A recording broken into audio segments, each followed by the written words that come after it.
s'appelle rencontre artistique et pour les sens humains, donc c'est la musique, donc c'est Tara qui va nous faire encore deux fois un intermède musical. Donc au nom du comité directeur du comité scientifique du prix Ibn Khaldoun, j'ai le plaisir donc, de déclarer ouverte notre 6e session. Nous avons commencé la première, c'était en 2015. C'était mon collègue et ami, le doyen Ahmed Ben Aziza, qui l'avait présidé cette session. Et ensuite, j'ai pris la relève depuis 2016 avec un arrêt obligé en 2020, 2021, 2022.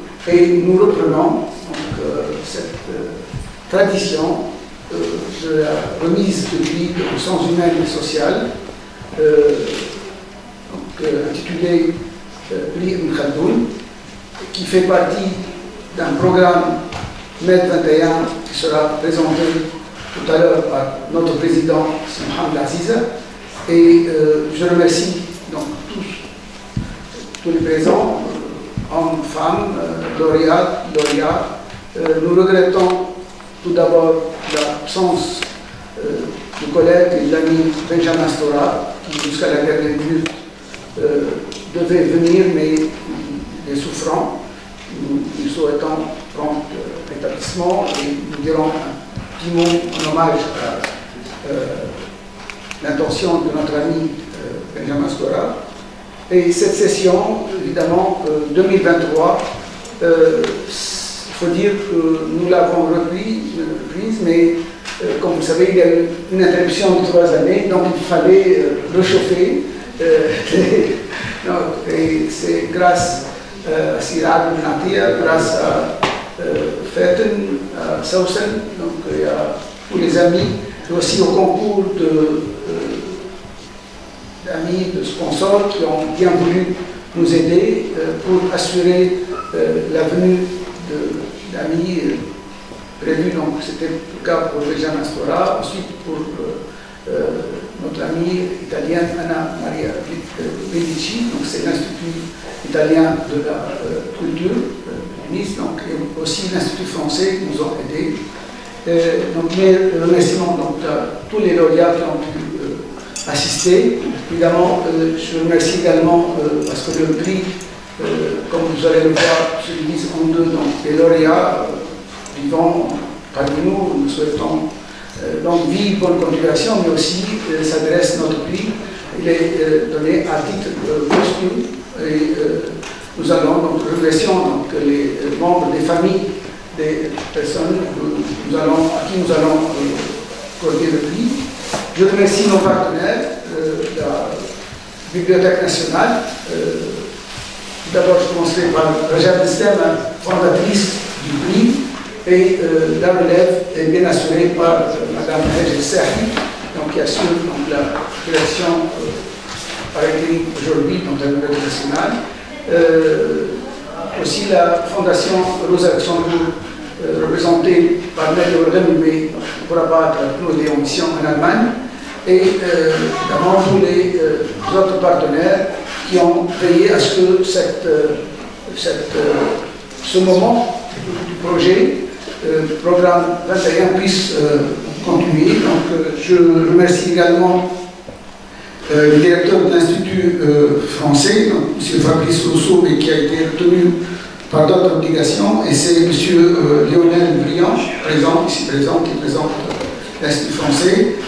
Évidemment, je l'oublie, donc je vous remercie toutes et tous, et je déclare donc ouverte cette session, qui va commencer par une petite présentation, donc le rappel du programme MED 21 qui va être fait par... Merci, M. Lafleur. Je voudrais que vous... J'ai déjà dit 2 mots de MED 21, qui est un réseau de prix pluridisciplinaires, de 12 prix qui sont implantés dans une dizaine de pays méditerranéens, rive nord et sud, et qui ont été créés en 2010 à Rome Au temps où j'étais conseiller de Monsieur le ministre italien des Affaires étrangères, Monsieur Franco Frattini, qui est décédé récemment, jeune, et c'est en son honneur que nous faisons cette reprise et à sa mémoire. Nous la dédions à sa mémoire. Voilà un peu, évidemment, après la réunion, je pourrais répondre à toutes les questions que vous me posez à propos de mai 21. J'ai préparé un petit discours, comme d'habitude, pour assurer la reprise, mais plutôt sur celui dont le prix porte le nom, c'est-à-dire Ibn Khaldoun. Et je voudrais commencer pour parler de cette reprise. Et nous revoici rassemblés dans ce lieu qui porte le nom de celui dont l'héritage intellectuel n'appartient pas qu'à sa seule terre natale, ni même à la seule sphère de son appartenance ethnique et culturelle, mais dans de grands scientifiques d'origine et de culture différentes, Giambattista Vico, Arnold Toynbee, Oswald Spengler et beaucoup d'autres ont poursuivi l'œuvre, comme le font aujourd'hui les lauréats de cette édition du prix Ibn Khaldoun. Je voudrais remercier la Bibliothèque nationale de Tunisie pour avoir mis à notre disposition ce lieu emblématique et la Fondation Rosa Luxembourg pour le soutien qu'elle nous a constamment accordé. Je voudrais souhaiter la bienvenue aux lauréats de cette édition et dire combien nous sommes heureux de les accueillir pour leur rendre un hommage largement mérité et combien nous avons tenu à honorer, à titre posthume, la mémoire des lauréats qui nous ont quittés en nous laissant le précieux don de leurs œuvres. Mesdames, Messieurs, plus de 6 siècles nous séparent de l'œuvre du penseur dont le prix que nous décernons aujourd'hui porte le nom. Pourtant, nous percevons ce que nous pouvons encore épuiser de ressources pour nous aider à guider nos tâtonnements à la recherche de réponses aux défis que nous lance cette époque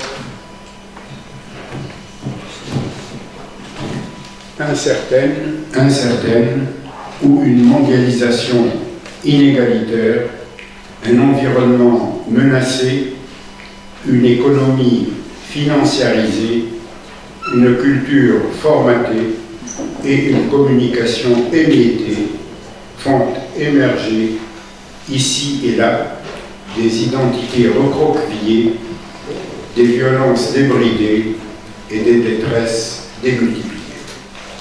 Dans la période de rupture et de déconstruction que nous vivons de nos jours, la relecture de l'œuvre khaldounienne peut en effet nous aider à percevoir les lignes de fracture, les changements de paradigme qu'annoncent les grandes révolutions techno-scientifiques du numérique, des nanotechnologies et de l'intelligence artificielle, et l'influence que ces avancées de la connaissance auront sur les comportements individuels, sur les phénomènes sociaux et même sur notre pratique des sciences humaines. Ibn Khaldoun voulait fonder une science capable d'analyser et d'expliquer les réalités sociales dans leur permanence et leur changement, parce qu'elle serait basée sur une méthode analytique et rationnelle, loin de toute approche apologétique et libérée de tout dogmatisme et de toute croyance préalable. Pour lui, l'histoire n'était pas seulement le récit des événements passés, elle devait s'assigner l'objectif d'expliquer les origines et les causes des faits et de connaître le pourquoi et le comment des événements en tenant compte des relations que les différentes composantes fait social entretiennent entre elles dans la continuité et le changement. À cet effet, Ibn Khaldoun avait élaboré un modèle explicatif centré sur l'analyse raisonnée et éloigné de tout discours normatif ou référentiel. Il avait également élaboré une terminologie spécifique dont on évalue la pertinence et la durabilité. Asabir, mulk, da. Lorsque l'appartenance ethnique ou tribale, la asabir, se délite et que le pouvoir, le mulk, s'affaiblit, alors une idéologie utopique ou eschatologique, la da'wa, prend la relève. Voici un schéma toujours actuel qui explique dans les pays émergents notamment, mais pas seulement, comment le nationalisme issu des luttes contre le colonialisme a été confronté à l'islamisme ou à d'autres radicalités, hindouisme, évangélisme, sectes, etc. Mesdames, Messieurs, les travaux de nos lauréats de la présente édition, dont je salue la qualité et la pluridisciplinarité, constituent une démonstration de l'intérêt que continue à avoir la pensée de leurs illustres devanciers et du lien qui les y rattache en dignes héritiers. C'est pourquoi je souhaite conclure cette allocution en leur souhaitant plein succès dans la poursuite de leurs travaux et vous remercier, chers invités, de votre présence et de votre attention.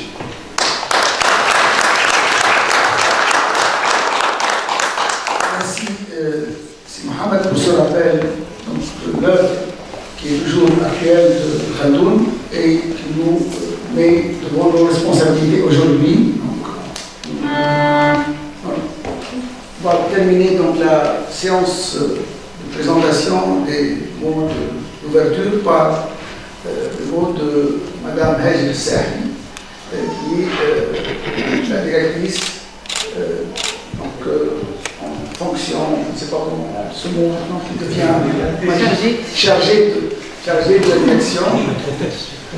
C'est elle qui nous accueille dans ces lieux qui font partie de la Khaldounia. Et je rappelle, sous la direction bien de la directrice honoraire, parce que le mot maintenant, directrice honoraire, nous avons,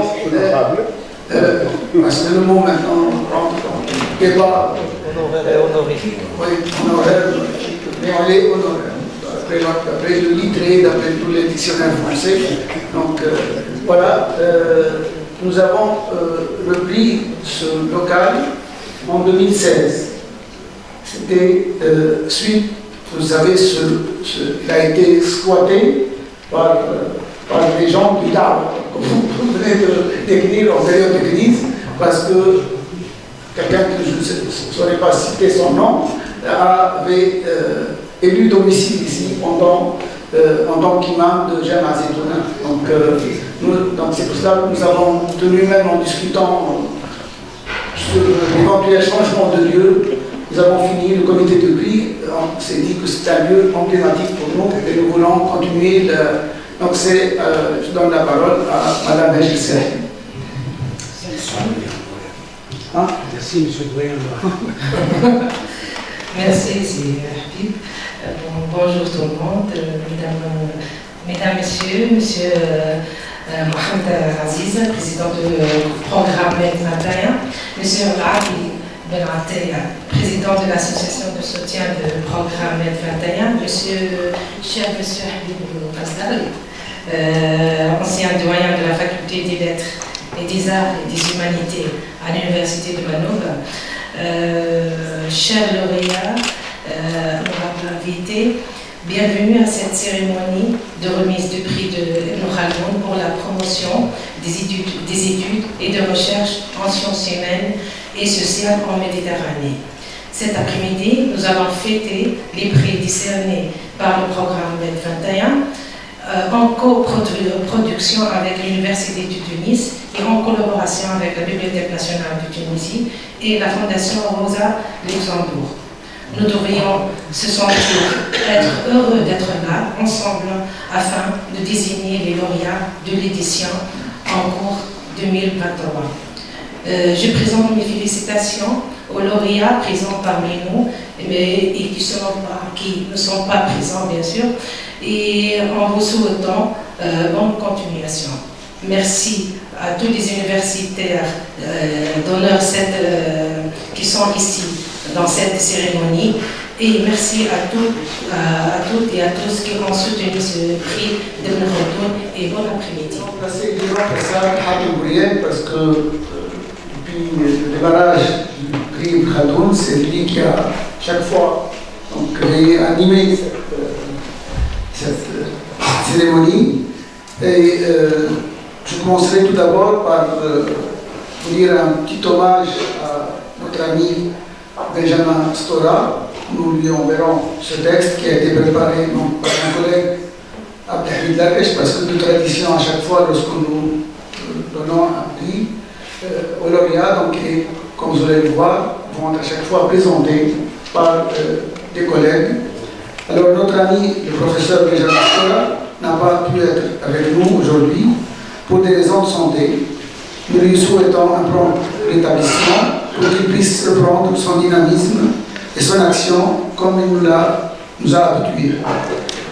Nous l'avons nominé pour le prix Khaldoun pour cette session 2023 pour les 1001 qualités de l'homme, et voilà qui est aujourd'hui lauréat parmi les lauréats. Historien de métier depuis de longues décennies, Benjamin Stora est d'abord historien de l'Algérie contemporaine. Ses publications sont connues et largement diffusées, principalement la trilogie des années 90, l'Algérie coloniale, la guerre d'Algérie et l'Algérie depuis l'indépendance. Ses ouvrages sont traduits et publiés dans le monde entier. Il a largement contribué à ancrer les valeurs anticolonialistes à travers une lecture d'histoire en France, l'histoire coloniale en France. Ses biographies ont élargi les cadres du mouvement national algérien, puisqu'il a été le premier, au moment où on ne parlait de l'époque du FLN, c'est lui qui a été l'auteur d'un livre sur Moussali Haj, et Moussali Haj, Farhat Habès, donc c'est le récit national, à un moment comme en Tunisie, donc le récit national, les récits nationaux oublient ce qu'ils veulent et se souviennent de ce qu'ils ont envie de maintenir. Donc lui, il a ancré cette vision d'une histoire plurielle de l'Algérie, avec toutes ses affluences, toutes ses ressources et composantes nationalistes et militantes, et donc qui sont désormais présentes dans l'histoire en Algérie. Homme d'équipe, il a dirigé plusieurs travaux collectifs, il a animé des séminaires et des colloques, il a tenté des approches comparées, dont celle entre le Vietnam et l'Algérie. Capté par l'importance de l'image dans la connaissance historique, il a largement utilisé l'image et de façon précoce pour comprendre et analyser les faits historiques, la guerre d'Algérie en image 2014, photographier la guerre d'Algérie, histoire des relations entre juifs et musulmans, co-dirigé avec Feu Abdelhamid, publié chez Albin Michel, et j'ai eu l'honneur de participer avec deux entrées dans ce dictionnaire. Nous avons, notre prix a déjà rendu hommage à titre posthume à Abdelhamid.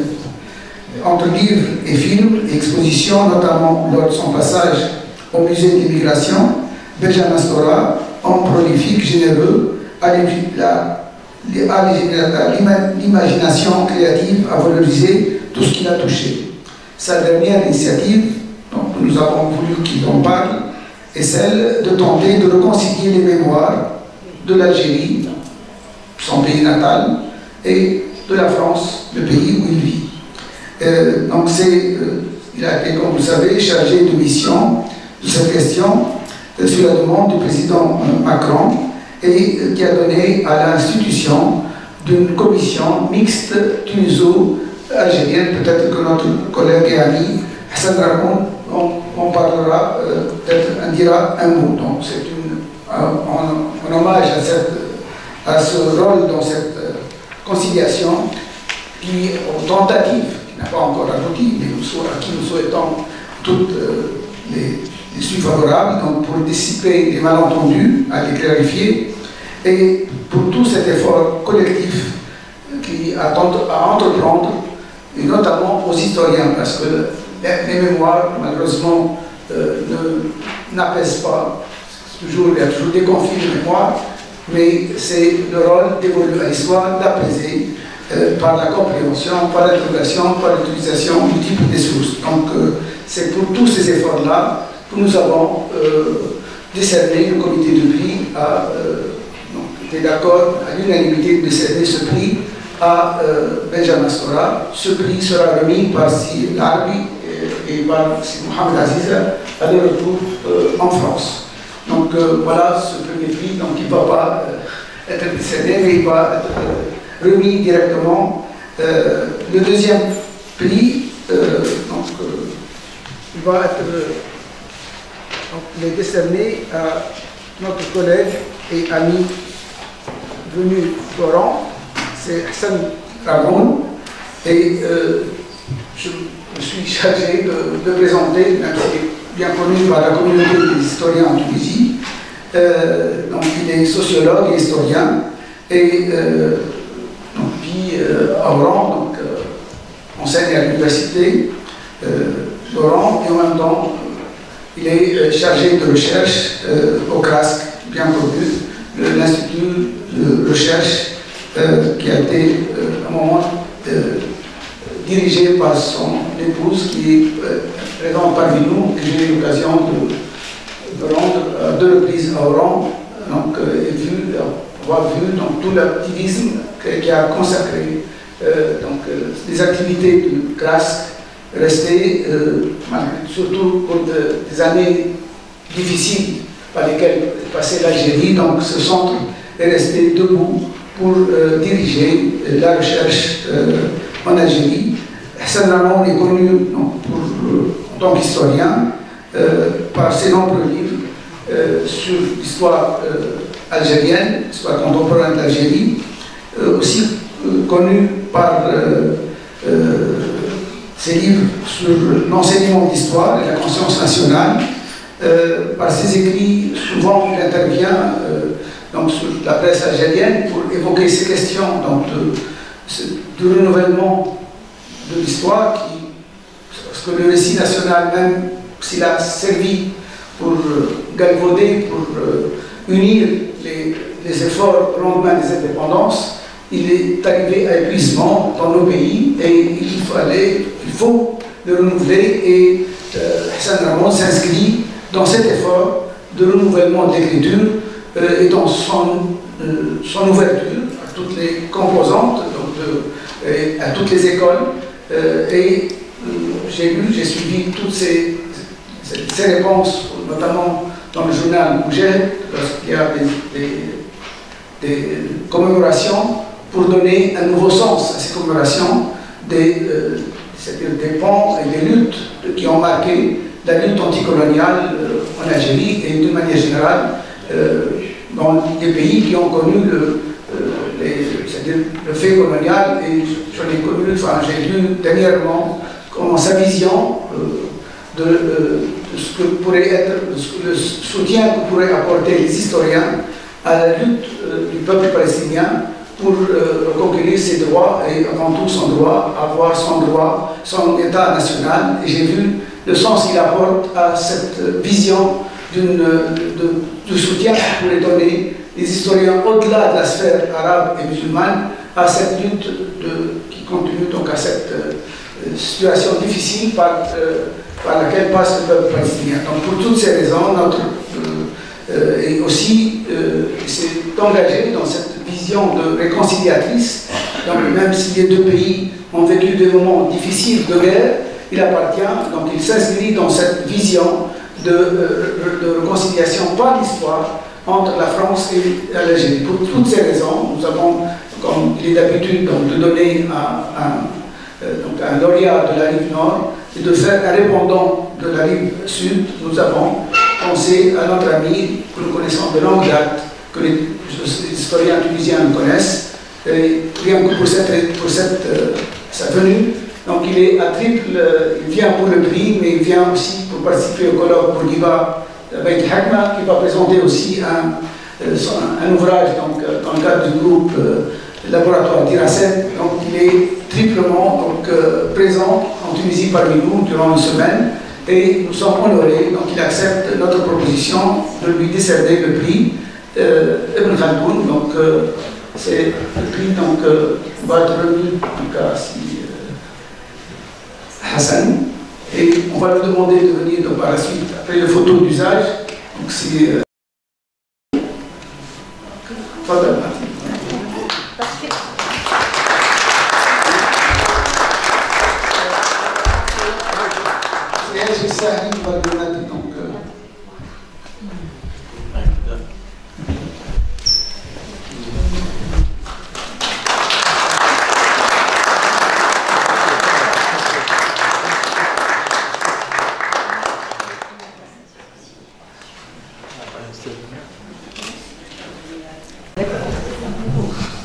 Mesdames, Messieurs, chers collègues, chers amis, je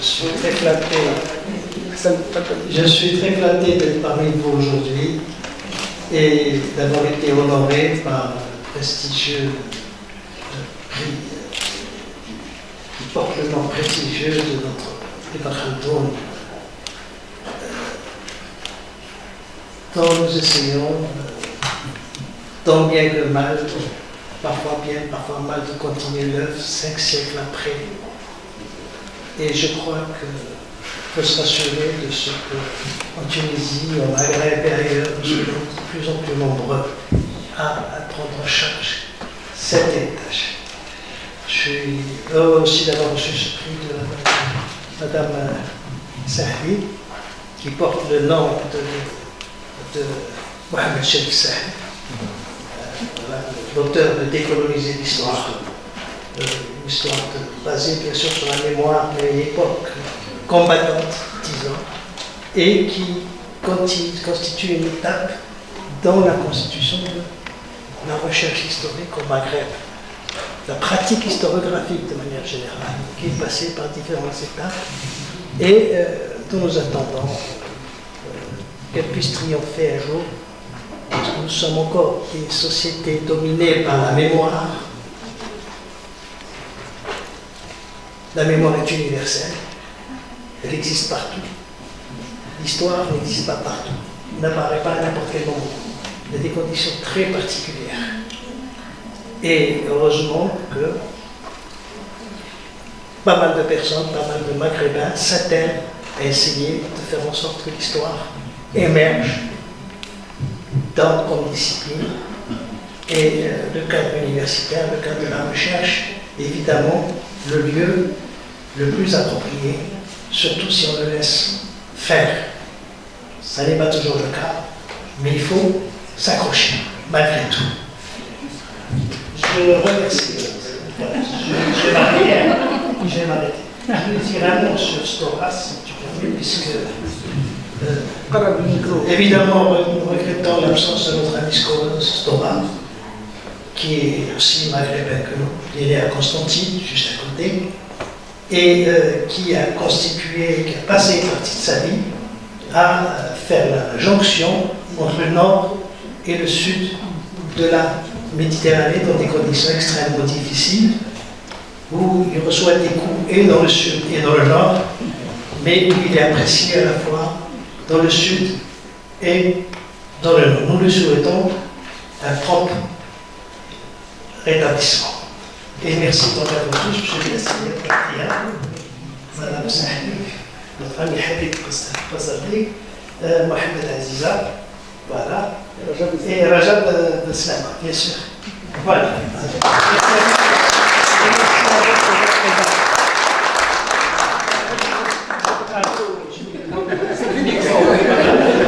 Il veut revenir à sa place avec le micro, avec le pouvoir.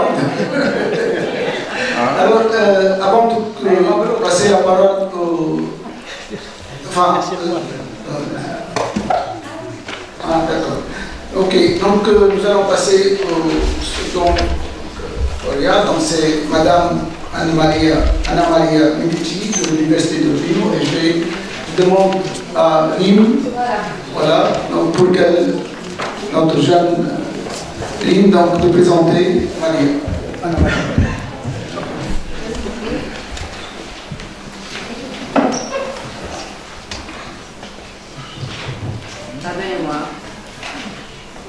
Alors bonjour à tous, on m'a chargé de présenter Anna Maria Medici et l'anecdote c'est que quand on va sur internet, que j'ai connu en fait à Sfax le mois de mars, l'anecdote c'est que quand on met Anna Maria Medici sur internet pour effectuer la recherche, on a tout de suite la princesse de Médicis, parce que Medici c'est Médicis. J'espère être à la hauteur. Alors, pour commencer, ses sujets de recherche, son passage en Tunisie, ses efforts pour la recherche sur l'Afrique et sa contribution à faire réussir l'expérience de la mobilité entre les universités tunisiennes et italiennes nous ont permis d'accueillir aujourd'hui Madame Anna Maria Medici, auteure de 57 publications scientifiques. Et également historienne spécialiste de l'histoire contemporaine et africaine, elle étudie les sociétés contemporaines de l'Afrique du Nord et du Moyen-Orient, en vouant une attention plus particulière aux sujets politiques et institutionnels et aux débats historiographiques relatifs à la mer Méditerranée. Elle a initié son activité de recherche sur le terrain au début des années 90. Elle est actuellement maître de conférences d'histoire et d'institutions de l'Afrique à l'Università di Urbino, où elle enseigne l'histoire des pays arabes et gouvernement des États d'Afrique et du Moyen-Orient. Elle est également co-directrice de la revue Afrique et Orienti. Elle a dirigé des unités de recherche scientifique pour des projets nationaux et internationaux entrepris par le ministère des Affaires étrangères pour l'étude des transitions démocratiques en Afrique et au Moyen-Orient.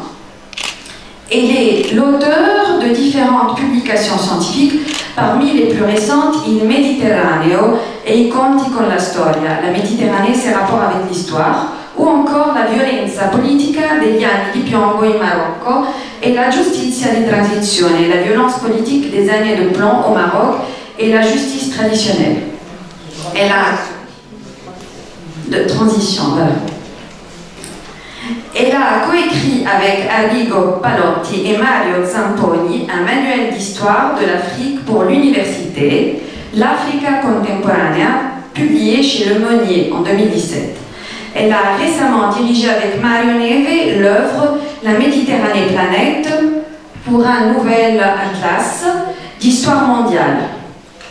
On peut aussi citer d'autres essais récents et directions de volumes comme A Sea Change in the Mediterranean Connections, The Fall of Southern Networks, 18th and 20th Century, ou bien encore Un mare di cittadini, Il voto all'estero dei tunisini in Italia. Je crois qu'il faut que je traduise les titres ou bien ça va. Amen. Après, on a aussi After the Yemeni Spring, a Survey on the Transition en 2012, Mediterraneo Planetario, Mondo Arabo, Cittadini e Welfare Sociali. Voilà. Non, quant à la coordination d'unités de recherche, Anna Maria Medici a été responsable scientifique de la section d'Urbino du programme de recherche internationale Atlas des bords méditerranéens, coordonné par le prof Philippe Nice de l'Université de Paris 8, en collaboration avec les universités d'Urbino et Alma Mater de Bologna. Elle a été également responsable scientifique et coordinatrice du groupe de recherche Cittadinanze cross-border nel Mediterraneo, Tunisia et Italia, relatif à l'exercice de droits politiques dans un contexte de mobilité entre les pays de la Méditerranée et les milieux de citoyenneté transnationale, ayant pour partenaire de recherche Association des Tunisiens en Italie, Pontes Italie et bien d'autres. Anna Maria Medici compte différentes missions académiques à l'étranger et différents passages en Tunisie en tant que visiting professor, professeur visiteur, tels que son passage à l'université Tunis El Manar, Institut supérieur des sciences humaines, et l'université de Sfax à la faculté des lettres en 2023. Quant aux prix et récompenses, on a il a été attribué à Anna Maria Medici le prix littéraire spécial Cesare Angelini, Pavia 2002, attribué pour la monographie Città Italiane sulla via della Mecca, storie di viaggiatori tunisini dell'Ottocento. Par rapport à ses autres missions éditoriales, elle est également membre du comité scientifique de la collection éditoriale Efeso, de la Revista Internacional de Estudios Asiáticos, de la revue Afrique et Orienti. Elle a eu une collaboration éditoriale à l'édition du Dizionario di Storiografia Bruno Mondadori en 1996. Elle a, entre autres, eu différentes collaborations éditoriales avec, par exemple, l'Enciclopedia Geografica Garzanti, à l'édition de Maghreb Le Guide del Saggiatore, et elle est aussi membre des sociétés scientifiques telles que l'Associazione per gli Studi Africani in Italia ou encore la Società Italiana di Storia Internazionale. Et elle était également partenaire pour les travaux de la conférence terminale Istituzioni Emenite Atlantic Council de Washington, Rafiq Hariri Center for the Middle East de Washington, Center for American Progress, Sciences Po de Paris, Institut français des relations internationales de Paris, Chatham House de Londres, lors de laquelle l'Université d'Urbino a attribué le titre honorifique du sceau de l'université à la Yéménite et le prix Nobel de la paix Tawakkol Karman. Donc je citerai ici quelques titres publiés en ordre croissant relatif à la Tunisie, aux publications ayant pour titre la Tunisie, incluant, excusez-moi, la Tunisie. On retrouve parmi ces publications 16 titres, et je cite l'Occupazione francese di Sfax e la Comunità Italiana, en 1991, publié, Maghreb, Algérie, Libia, Marocco, Mauritania, Tunisia, 93, In fuga dal colonialismo, il viaggio in Italia di un poeta tunisino XIX secolo, publié en 99, Pensiero politico e istituzioni alle origini del nazionalismo tunisino 1857-1877, Città italiane sulla via della Mecca, storia di viaggiatori tunisini dell'Ottocento, intellectuel tunisien en Europe, fin 19e siècle, européen à Tunis, tunisien en Europe, croisé de regard sur la Méditerranée 1857-1877, esclavage, armée et réforme à Tunis, vie d'un des derniers mamelouks à la cour du Bey 19e siècle, chiudere ou encore chiudere la porta della schiavitù, Tunisi 1816-1846. Évidemment, la liste est longue. Madame Maria Medici écrit en 3 langues, français, italien et anglais, et en anglais également. Et j'espère avoir restitué, comme il se doit, une présentation digne de madame. Voilà. Merci. J'ai demandé à une collègue italianisante, donc, parce que j'étais derrière la proposition d'Anne-Marie pour nous rassurer du choix, donc je lui ai demandé de nous faire tous des rapports, donc vous avez bien vu, tous les rapports que notre collègue a avec la Tunisie et avec le Maghreb. Je demande à Siad Natia de remettre le prix à Madame Anne-Maria Medici.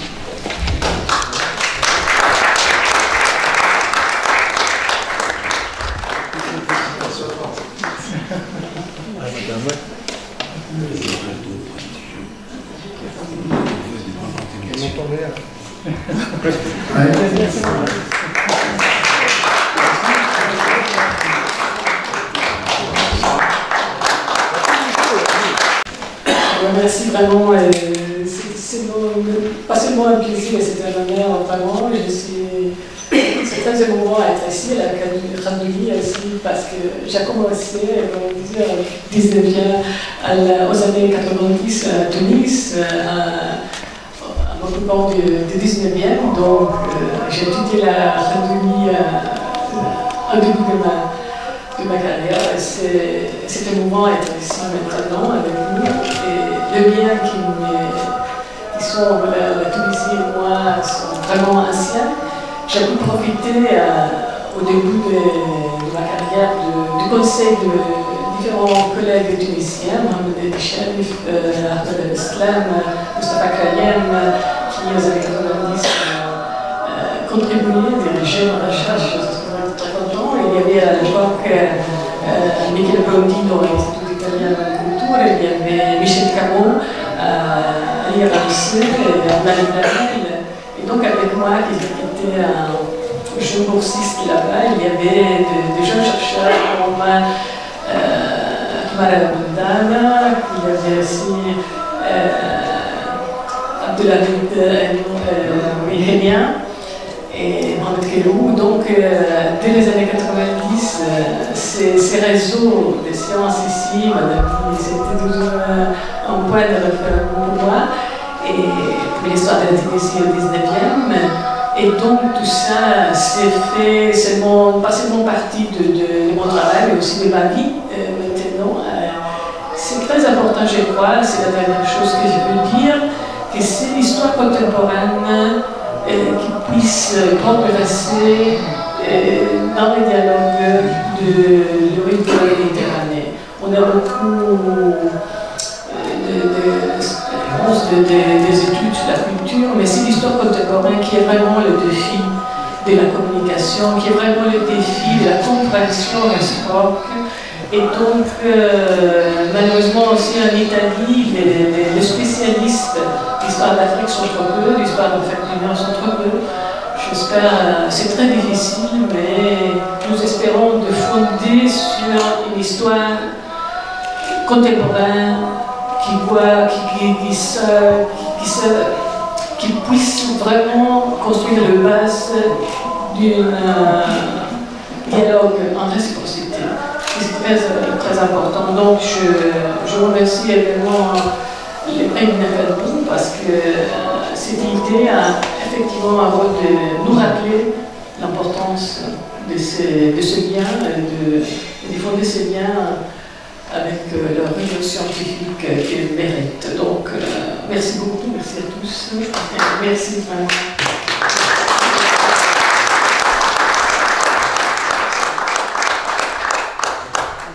Merci Anne-Marie. Le troisième prix va être décerné à Madame Leila Blili et qui va être présenté par Gérard Prestem. Merci. Bonjour. Je suis une lectrice assidue de Leila Blili parce que je trouve toujours du nouveau dans ses écrits et parce qu'elle elle utilise des documents d'archives. Donc, je ne suis pas outillée pour les lire. Et donc, c'est un honneur et un plaisir pour moi de la présenter. Leila Blili est professeure émérite actuellement en histoire moderne et contemporaine à la faculté des lettres, des arts et des humanités, Université de la Manouba. Elle est professeure invitée à l'école des hautes études à Paris, dans d'autres universités aussi, Paris-Jussieu, Catania, Prague. Elle a eu une activité administrative parce qu'elle a été chef du département d'histoire à la Manouba aussi entre 2011 et 2014. Elle a des activités citoyennes dans la société civile. C'est une femme engagée aussi. Elle est présidente de l'association Marsa Culture. Elle est membre du conseil scientifique de l'instance nationale de lutte contre la corruption. Congelée dans ce moment. Elle est conseillère historique de l'exposition L'éveil d'une nation. Parmi ces ouvrages, je ne citerai pas les articles parce que la liste est très longue. Je citerai seulement les ouvrages publiés publié à Tunis, édition Script. 2022, elle publie Les femmes de la maison Houssainite, Al-Harim al-Massoum. En 2018, elle publie Sous le toit de l'Empire, la régence de Tunis entre 1535 et 1666, genèse d'une Provence ottomane au Maghreb.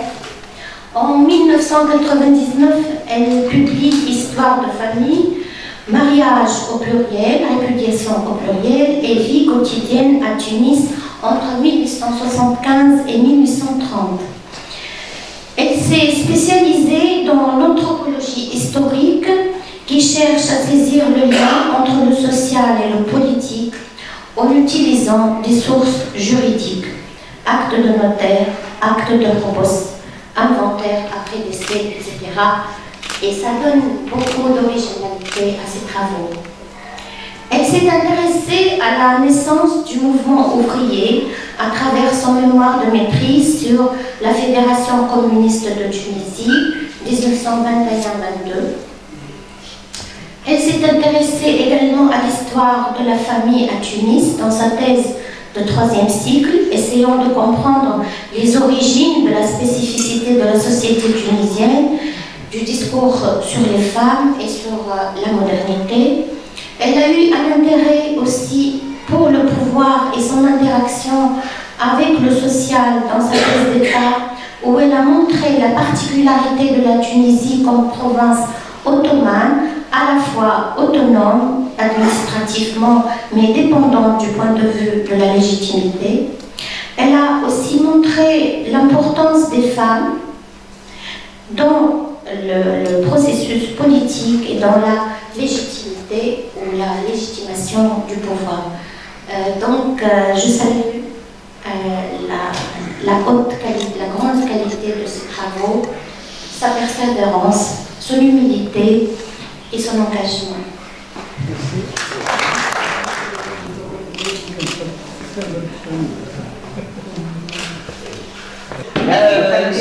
C'est vrai que, je voulais dire que je suis d'abord le produit de l'université tunisienne et de l'enseignement tunisien. Et honnêtement, j'en tire une fierté. Si j'ai un diplôme dans mon CV obtenu à Paris 8, c'est vraiment le hasard. Parce qu'en 1974, on m'a empêché de m'inscrire en DEA à l'époque pour des raisons politiques. Donc j'ai dû faire une inscription un peu administrative à Paris, mais tout le travail a été fait à Tunis. Donc je voulais rendre hommage aussi à mes professeurs, Oustad Hamadi Shrif, le regretté Hamadi Shrif, Sirti Fachat, aussi Amal Marjoubi, Mounir Chapoteau et probablement j'en ai oublié d'autres. On leur doit beaucoup. Alors ce prix aussi m'honore parce que je me considère d'abord dans ma tunisianité, mais aussi dans la Méditerranée. Sincèrement, je me sens d'une appartenance méditerranéenne, et même dans mes travaux de recherche, j'ai inclus la Méditerranée. Je suis un petit peu sortie du cadre national. Bon, ça ne m'a pas valu que des amitiés, mais je revendique, si vous voulez, cette appartenance à la fois à une histoire locale, à une histoire globale, à une histoire méditerranéenne.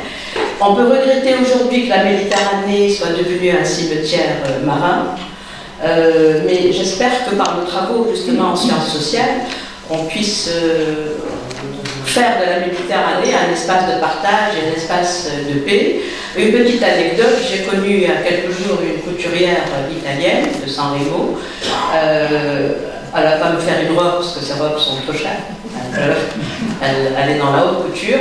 Mais en fait, elle ne connaît rien sur l'histoire de la Tunisie, sur les liens avec l'Italie. Et elle a été absolument étonnée d'apprendre que la femme parce que moi j'adore travailler sur les mariages, les seulement parentés, que la femme d'Assine Ben Ali est italienne, de Gênes, et que elle est fondatrice un petit peu de l'histoire de notre dynastie. Alors ça l'a complètement... Elle s'appelle Manel. Elle s'appelle à l'origine Maria Domenica et elle a été baptisée Jeannette Manel. Et elle m'a promis de faire un très beau foulard qui porterait le nom justement de Manel Jeannette Maria Domenica. C'est dire que l'histoire en fait peut être justement un pont entre les rites de la Méditerranée. Elle vous remercie.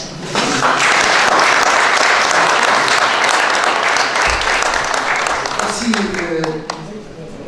Leïla de rappeler cette appartenance à la Méditerranée qui, évidemment, comme vous l'avez dit, c'est le cimetière, mais aussi qui, à deux reprises, en 2014 et en 2022, ce mot ne figure pas dans nos deux constitutions respectives. C'est pour dire que ce mot qui a versé toute l'histoire de notre pays n'est pas reconnu dans nos textes officiels. Le dernier trophée, le dernier prix, va être remis, donc il a été décerné à Ibrahim Chabouh, et qui empêché, n'a pas pu assister, et il a délégué Mohamed May, donc, qui va lui remettre ce prix. Mohamed May, donc, je vais vous remettre moi-même ce prix.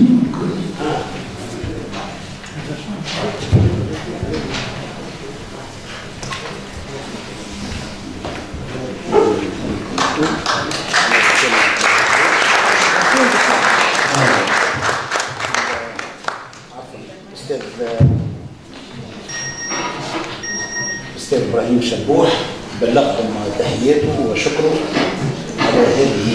على هذا التكريم، وكتب هذه الرسالة. اسمحوا لي أن أتوه على مسامعكم.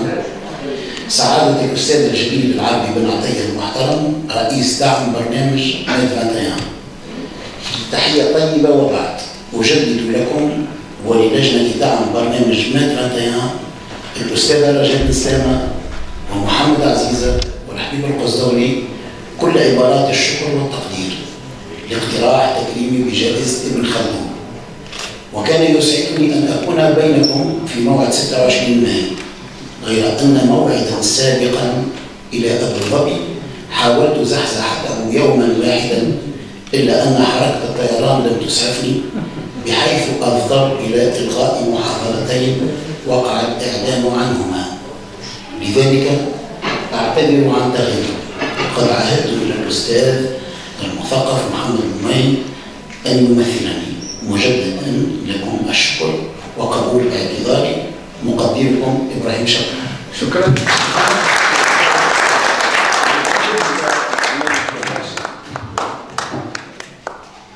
Donc, Zidoul Naki Mouched.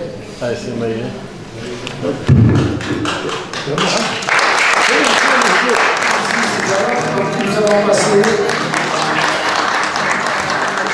à la remise des prix à titre posthume et nous allons commencer le premier prix à titre posthume à feu Hicham Jaïr, et c'est notre collègue et ami Khadechir qui va dire un mot, donc en hommage à notre cher disparu, notre collègue Hicham Jaïr.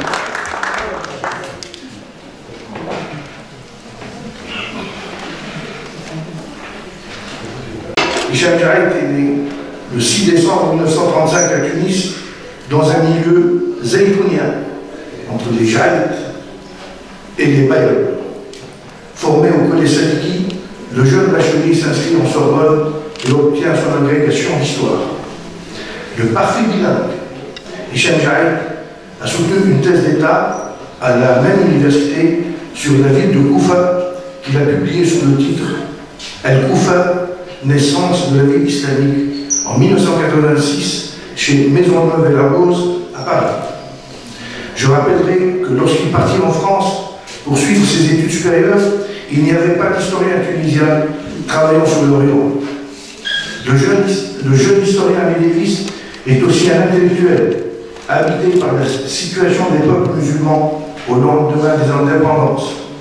Son engagement dans son époque le mène à écrire 2 essais mondialement connus et traduits dans plusieurs langues. L'auteur y a exprimé sa pensée vivante entre le passé et le présent, ainsi qu'une conscience aiguë des différences entre l'Orient et l'Occident, marquées par le poids de l'histoire et l'impact de la modernité. Il s'agit de la personnalité et du devenir arabo-islamique et l'Europe et l'islam, paru à Paris chez Seuil, respectivement en 1974 et 1978. 2 ans après, 10 ans après, en 1989, Hicham Diaye publie chez Gallimard, dans la prestigieuse collection Bibliothèque de l'Histoire, La Grande Discorde, religion et politique dans l'islam des origines. Ouvrage nourri de ses travaux, de son dialogue avec ses étudiants. Insatisfait de son décryptage de la situation après la mort du prophète, Hicham Diaye remonte le temps vers les origines. Il déconstruit tout ce qui a été écrit à propos de la vie du prophète. Une trilogie née chez Fayard. Hicham Diaye y tente une énième biographie du prophète en arabe. Impossible, selon Jacques Izachel, il est impossible de biographie, disait-elle dans un article. Donc, en partant de la plausibilité du nom de Mohammed, dans cette recherche novatrice, l'auteur croise les dimensions politiques, religieuses, historiques, anthropologiques et psychologiques. L'intérêt pour la naissance de l'islam en Arabie et en Irak n'a pas empêché Hicham Diaye d'écrire l'histoire de l'islamisation du Maghreb et de l'Afrique, la Tunisie actuelle. Cette histoire a fait l'objet de plusieurs contributions et articles qu'il rassembla en 2004 sous le titre « La fondation du Maghreb islamique ». On voit toujours chez lui le souci des origines et des fondations. Par ailleurs, le médiéviste n'hésite pas à s'exprimer en tant qu'intellectuel pour déplorer la situation des sociétés arabo-islamiques contemporaines. Il aborde la question à travers la culture, à laquelle il consacre des études en langue arabe, dont il publia une sélection sous le titre Azmat al-Thaqafa al-Islamiyya, paru à Beyrouth chez Dar al-Tali'a en 2000. Ce livre a été publié en français chez Fayard en 2007, sous le titre La crise de la culture islamique. Au niveau international, Hicham Diaye a été aussi ambassadeur, professeur invité dans plusieurs universités, dont l'université McGill à Montréal, l'université Berkeley en Californie, l'école des hautes études à Paris, le Collège de France, etc. Presque 20 ans après un départ forcé à la retraite en 1996, Hicham Diaye est nommé président de l'Académie tunisienne Beit el-Hekma. Bien que tardive, cette reconnaissance lui a permis d'instituer un nouveau conseil scientifique ouvert à des personnalités scientifiques en Tunisie et à l'étranger. Son enseignement a porté sur les temps fondateurs de l'islam, l'Arabie des 6e et 7e siècles, comme cadre socio-culturel et anthropologique qui permettra à l'appel de l'envoyé de Dieu d'éclore. L'originalité de son approche du milieu quraishite et de ses acteurs retiendra l'attention et l'intérêt de ses étudiants, tant à l'école normale supérieure, après une courte expérience à la Zaytouna, qu'à la faculté des lettres et sciences humaines. Hicham Diaye a façonné sa propre méthode et l'a affûtée le long de sa carrière. Son point de départ était un constat et une motivation qui explique toute son œuvre, riche et variée, entre la personnalité des musulmans dans le monde d'aujourd'hui et la personnalité et la vie du prophète de l'islam. Selon son constat, les Arabes vivent actuellement un blocage face au patrimoine sacralisé. En effet, la conscience arabe, selon lui, est engloutie dans le présent avec les problèmes de l'identité et du rapport à l'autre, qui entravent la marche de l'histoire académique, abandonnée, dit-il, aux orientalistes. Il tenait à distinguer entre patrimoine, mémoire et histoire, car selon lui, le patrimoine est ce qu'hérite une communauté, un peuple ou même l'humanité entière des prédécesseurs dans tous les domaines. Cependant, l'histoire signifie le questionnement du passé proche ou lointain pour essayer de le comprendre. Pour ce faire, il est nécessaire, selon lui, de le déchiffrer sur la base de sources en tant que moyen d'extraction de données conformément à une méthode appropriée. Suite à quoi commence l'épreuve de l'histoire, c'est-à-dire l'élucidation et l'approche de la vérité ou l'extraction d'une logique aux événements et aux structures avec comme objectif ultime la contribution à l'enrichissement de la connaissance et à faire comprendre l'histoire. Hicham Jaïd a toujours insisté sur l'affect et le sentimental à découvrir pour comprendre l'attraction de l'islam sur les contemporains du prophète.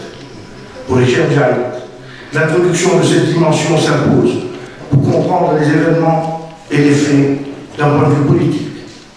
Un des mérites de Hicham Jaïd, et non des moindres, est d'avoir ouvert le champ de la recherche historique sur l'islam à tous les courants d'idées et méthodes, dont l'anthropologie. De retour en Tunisie, à la fin des années 70, en précurseur, il ouvre la voie à ses étudiants pour continuer sur ses pas. Il les oriente vers l'époque originelle, selon une approche nouvelle, où tous les fondateurs de l'islam autour du prophète et leurs successeurs baignent dans une historicité désacralisée. Ces étudiants ont compris que la condition sine qua non pour travailler sous sa direction était de se départir et de se dégager de toute appartenance ou influence doctrinale ou religieuse. L'impératif à respecter était de désacraliser les temps fondateurs et leurs reflets et échos dans les sources enjolivées et idéalisées par des littératures rivales défendant chacune une doctrine.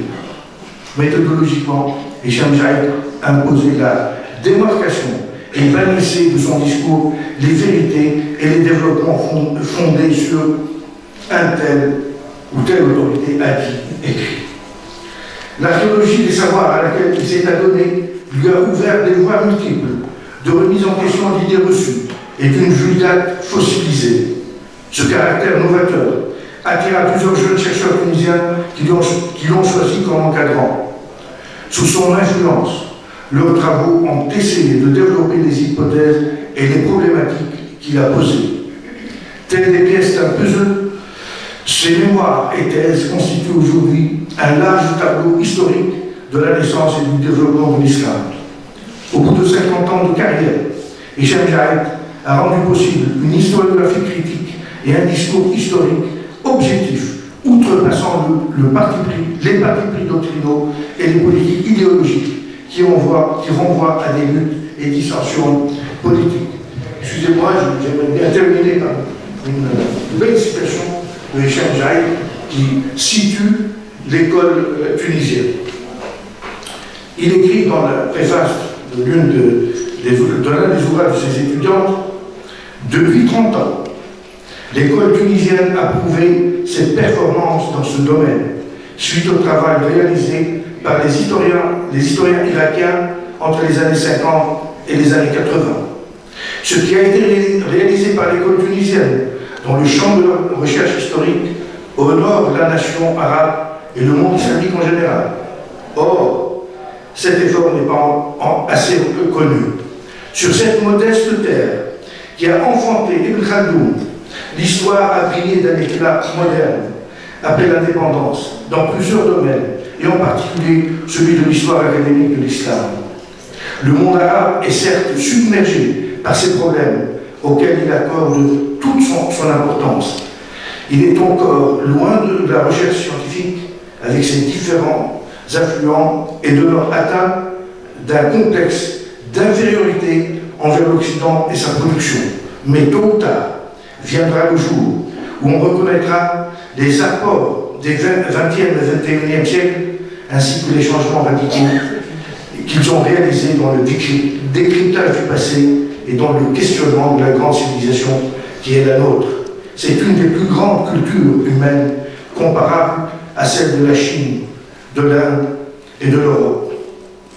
Hicham Jaïd nous a quittés à l'aube du 1er juin 2021 et nous a laissé un testament qu'il a publié quelques semaines avant son départ, intitulé « Penser l'histoire, penser la religion », paru chez CRS à Tunis en 2021.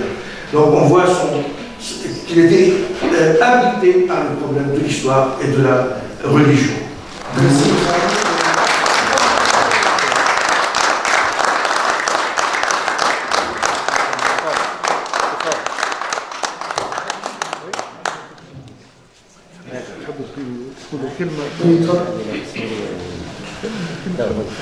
Merci beaucoup. Je suis Fawzi Chaf, je suis le neveu de Hicham Jaïd, l'aîné des neveux.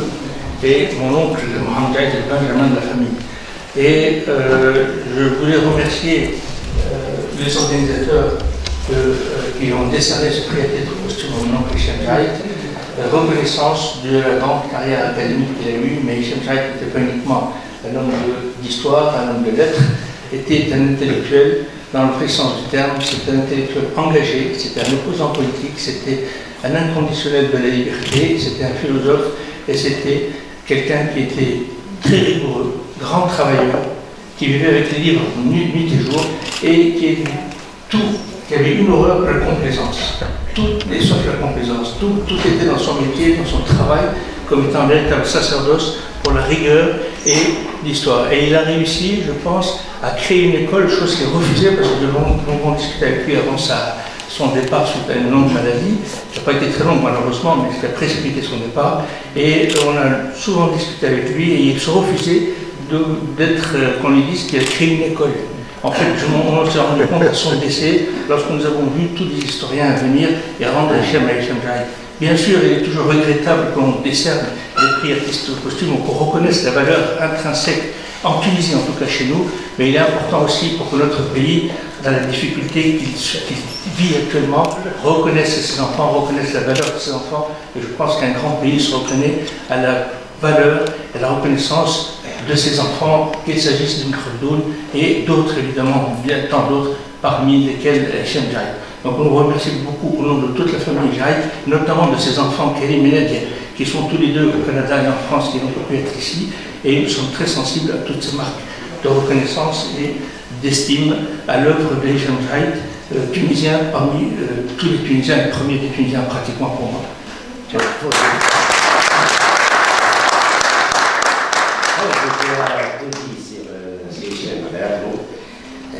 La famille est là, ses enfants sont au Canada et en France. Je ne veux pas ajouter autre chose, sauf que ce genre de cérémonie, je remercie le comité d'organisation, ne fait que pérenniser tout ce qui est développement de la culture et du savoir. Parce qu'une nation ou un pays ne peut pas se développer sans culture, sans savoir. Et c'est comme ça. Et ça, c'est la mémoire aussi de Khaldun. Il a toujours dit, sinon ça va être iconicar. Merci.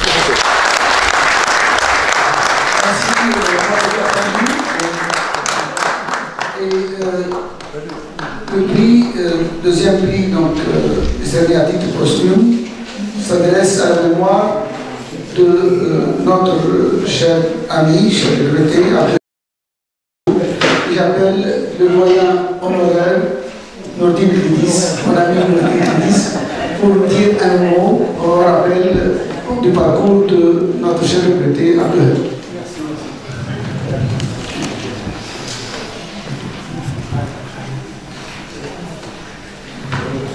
Merci beaucoup, mesdames, messieurs, chers Albi, Atia, Abdelaziz, Abdelajal, Najer Sahli, cher Habib Khazdak, un ami de longue date. Tout à l'heure, nous disions que nous avons au moins 50 ans depuis qu'on se connaît. Cela ne nous rajeunit pas. Rendre hommage à Abdel Mahjoub, rendre hommage à Abdel Mahjoub est pour moi un bonheur, mais mélangé de tristesse. Parce que Abdel Mahjoub est parti tôt. Aujourd'hui,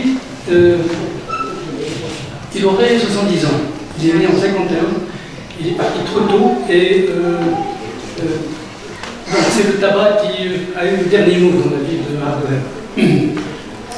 J'ai connu Abdelheb à l'occasion du premier congrès maghrébin de psychologie, le 14-15-16 mars 1989, au Centre culturel international de Hammamet, et auquel il a participé avec une communication qui figurera parmi les actes du congrès. D'ailleurs, le congrès Adolescence et Identité, publié chez Homme et Perspective en 1990. Et la communication de Abdelheb à l'époque était intitulée « Le stress de la guerre et les coping modes, représentation de l'identité de soi, de la famille et des concepts temporels chez les enfants palestiniens ». Abdelheb, à cette époque-là, c'est-à-dire en 89, vivait en Belgique et il finissait sa thèse. Il soutiendra en 1990 et qui sera publié en 1995 sous le titre « Approche psychosociale des traumatismes de guerre chez les enfants et les adolescents palestiniens » chez Elif, les éditions de la Méditerranée, et la faculté des sciences humaines et sociales de Tunis. Entre les deux dates, c'est-à-dire entre 90 et 95, en 1991, il rejoint le département de psychologie de la faculté des sciences humaines et sociales de Tunis en tant qu'enseignant-chercheur, et il dirige ce même département à partir de 1998. En 2001, sortira donc la collection de Beit Hekma son ouvrage qui s'intitule Le comportement agressif, dans une traduction en langue arabe que j'ai faite moi-même de cet ouvrage. Je voudrais revenir un tout petit peu sur sa carrière. Cette longue marche dans l'univers des études en psychologie, qui l'ont mené jusqu'au doctorat, et dans l'univers de l'enseignement et de la recherche en Belgique, en Angleterre, aux États-Unis et enfin en Tunisie, dénote un esprit ouvert et curieux. Il nous rappelait souvent qu'il a commencé sa carrière professionnelle en tant qu'instituteur. Mais il voulait plus. Dès 1978, l'Université catholique de Louvain l'accueillait, où il découvre la psychologie sociale et son maître, Jean-Philippe Léens. De sa fréquentation des écoles primaires, il garde sa proximité avec les enfants et les adolescents. De son public, ils deviennent maintenant sa population de recherche. Dans le champ vaste de la psychologie, il choisit la psychologie sociale et la psychosociologie. Quand Abdel Mahjoub a intégré le département de psychologie, c'est-à-dire dans les années 90, en 1991, la psychologie sociale était sous-représentée, comme dans beaucoup de départements, dans des universités dans le monde. La psychologie clinique et la psychopathologie étaient les mieux représentées. Son arrivée au département était bénéfique, car non seulement il avait rendu possible une offre de formation intéressante aux étudiants, mais il les faisait aimer la psychologie sociale. Il avait un style d'enseignement simple et concret et une pédagogie adaptée. C'est probablement dû au fait qu'il aimait enseigner et aimait le contact avec les jeunes.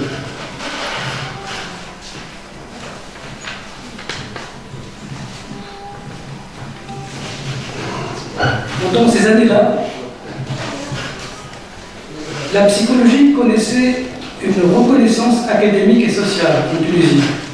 Abdel Mahjoub a participé activement à l'élaboration et à la parution du statut de psychologue en Tunisie en août 1992. Et c'est un moment extraordinairement fécond pour tous les psychologues tunisiens. Abdel Mahjoub ne se limitait pas à l'enseignement et à la recherche, il était porté sur l'action et l'intervention en tant que psychosociologue. Il a participé activement à l'étude et à la mise au point de stratégies pour prévenir la violence dans la société, y compris dans les stades, des accidents de circulation, etc., etc.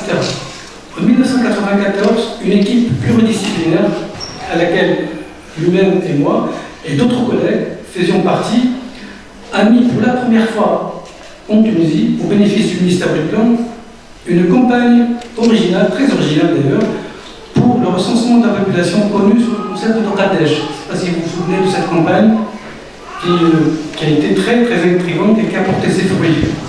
Du fait même qu'elle impliquait des psychologues dans son élaboration. Il est normal pour Abdel Mahjoub de se mettre au service de la société en tant que savant. Et cette conception du rôle du savant a fait qu'il a voulu mettre un pied dans le monde de la politique. Cette tentative a constitué un nœud d'illusion et de désillusion autour de la relation bien complexe entre le savant et le politique dans notre pays. Mais ceci ne l'a pas empêché de prendre la parole lors de plusieurs manifestations et rencontres médiatiques autour de thèmes comme les masses médias et l'extrémisme, par exemple.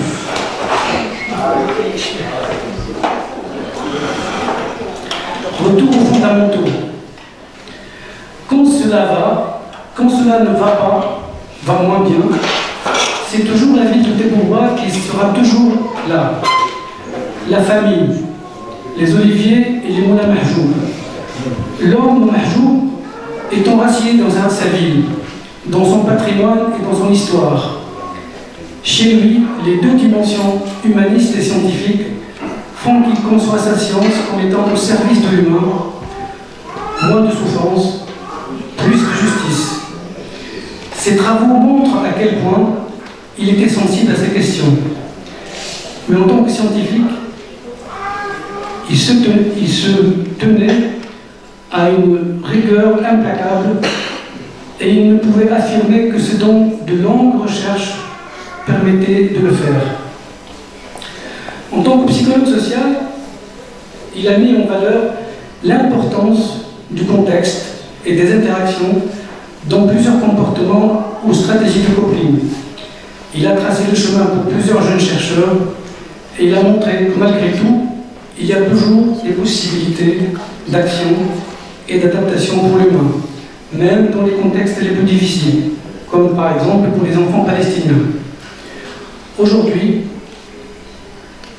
si vous entendez, cette reconnaissance posthume lui ferait sûrement plaisir.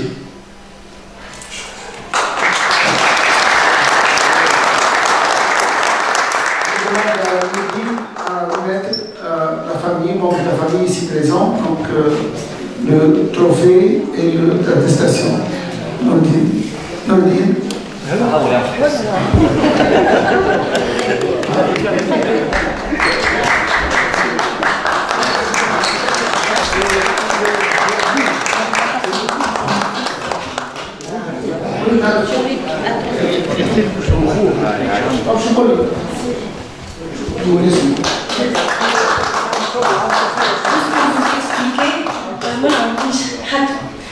Juste pour vous expliquer, dans les mots de Clédis, c'était la famille qui primait, dans tout ce qui avait en relation avec Abdel Mahjoub. Et c'est pour cela que nous avons tenu à être ici en famille, afin de lui faire honneur et de vous remercier pour tout ce que vous avez fait avec lui et pour lui. Merci.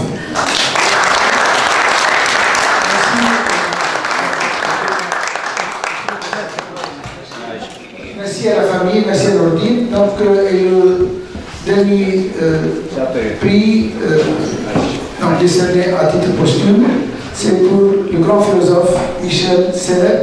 Et si Mohamed Aziza va dire quelques mots pour présenter le grand philosophe, mais aussi son ami personnel.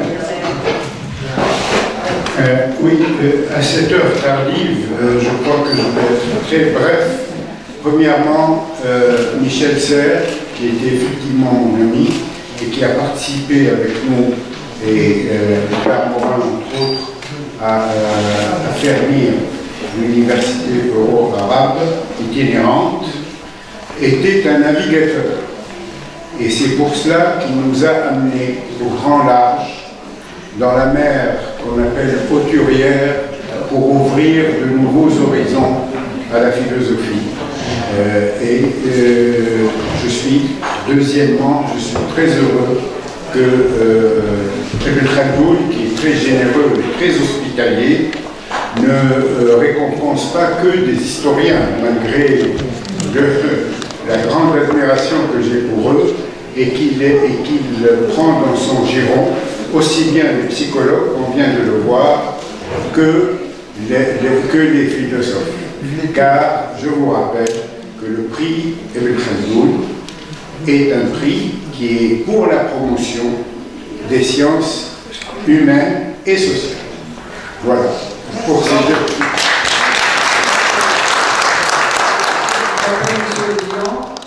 À qui nous allons, si Mohamed va lui remettre le prix, le trophée et l'attestation, au nom de l'Institut de France.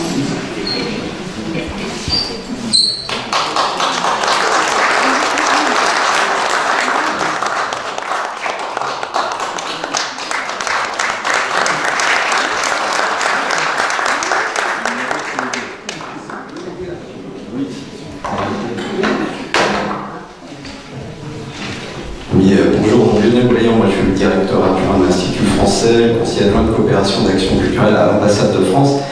Tout à l'heure, on parlait de complexe d'infériorité, je crois que c'est vous qui en parliez concernant... moi, c'est moi qui ai un petit complexe d'infériorité aujourd'hui, parce que je suis entouré de docteurs éminents dans différentes matières. Je n'ai pas cet honneur et je n'ai pas toute la connaissance que vous avez des livres. Et Dieu sait que les livres, c'est souvent là qu'on trouve la sagesse. Simplement, pour vous dire quelques mots de l'art où je parle, notamment par rapport à Michel Serres, c'est quelqu'un qui à la fois était un grand spécialiste, très pointu dans sa matière, et en même temps, alors est-ce qu'on dit encore vulgarisé, mais en tout cas qui faisait preuve de beaucoup de pédagogie, qui a participé un moment au comité éditorial de la 5, quand la chaîne de télévision La 5 a été créée, qui est un homme médiatique et qui a permis de faire partager justement cette connaissance, de donner accès et donner l'envie à tout un chacun de pouvoir approfondir tel ou tel sujet. Très modestement, l'Institut français de Tunisie, à Tunis, à Sousse ou à Sfax, nous essayons de faire la même chose, à travers notamment un certain nombre de débats d'idées, de réflexions.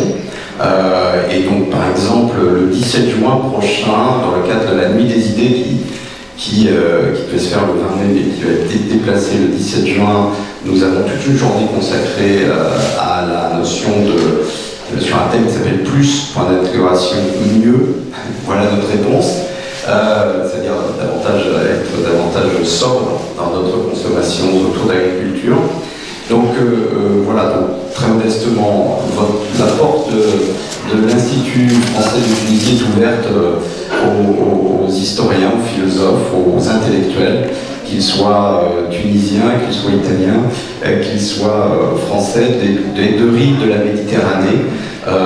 Mes vagues souvenirs de mes cours de latin me font rappeler que la Méditerranée c'est Mare Nostrum, donc c'est notre mer à tous. Et on peut l'utiliser dans les deux sens du terme, la mer nourricière ou la mer, cette grande étendue salée. Et puis, vous l'avez mentionné tout à l'heure, l'IRMC, que modestement je représente aussi, puisque ça fait aussi partie de l'Institut de recherche pour le Maghreb contemporain, vous en avez parlé tout à l'heure. Donc voilà, ici en Tunisie, avec des Tunisiens, avec des Français, avec des chercheurs du monde entier, il y a ce travail de fait sur le Maghreb contemporain, et d'ailleurs son champ va un peu s'ouvrir à l'archéologie, et il y a beaucoup de missions de recherche franco-tunisiens en archéologie qui se déroulent sur ce territoire tunisien très riche en la matière, avec notamment un fonds de solidarité, prioritaire de solidarité, un fonds de solidarité pour les projets innovants qui va être consacré pour cette année, l'année prochaine, pour le site de, alors je ne vais pas le dire correctement, de Tinaï, au sud de Sfax. Tina, au sud de Tina, voilà, donc il va y avoir tout un travail. Donc voilà, donc, ravi et très honoré d'être associé à ce prix. Merci pour cette initiative et pour nous avoir associés. Et puis merci pour Michel Serres, et nous lui porterons à sa famille ce prix. Merci beaucoup.